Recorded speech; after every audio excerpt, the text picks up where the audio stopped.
Okay, I'm back. He scampered down the hill, right down there.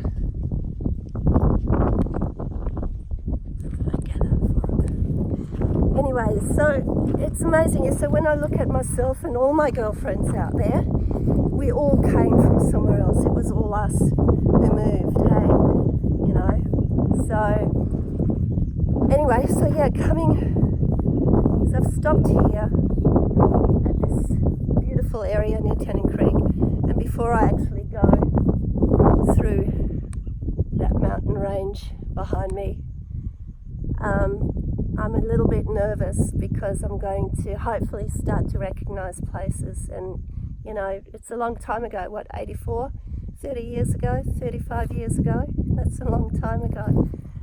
And I'm looking forward to it. I'm excited, but I don't know, I mean, even just driving in here, recognizing the mountain range, it was just like, oh, so familiar. And I don't know what to expect. I don't know, we'll see. So I've just arrived in Tennant Creek, and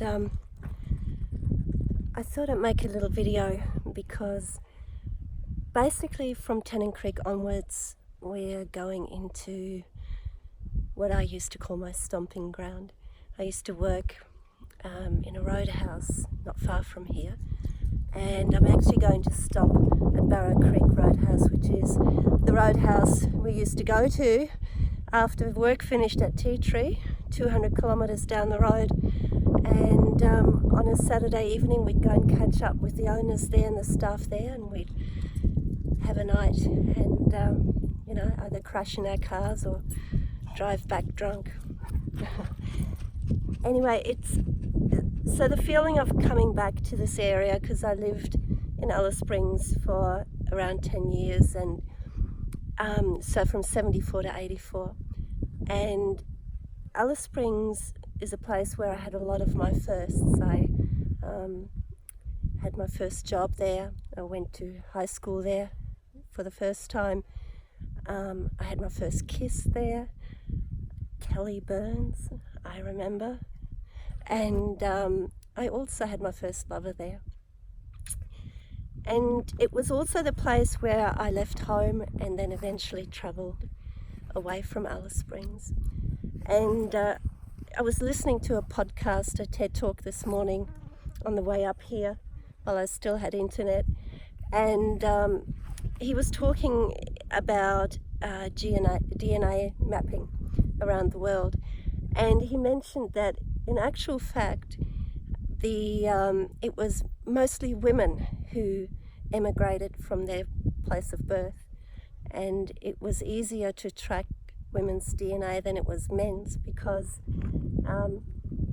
as he said, there were a lot of milkmen around in those days, and so it was difficult to kind of keep tracking where people were coming from. So, and it's interesting, I think that, yes, it was my mother who decided when she was living in Germany that she wanted to leave, and she went to Canada and then eventually came back to Germany, and then moved to Australia. And we ended up in Alice Springs because we got stuck there. We didn't have any money, and Dad had to get a job and Mum had to get a job, and we ended up spending a lot of time there. And it's, Rex, he goes off as soon as I don't pay attention. Rex, come here. He's gone down the hill. Hang on. I'll just go and find him and I'll be back.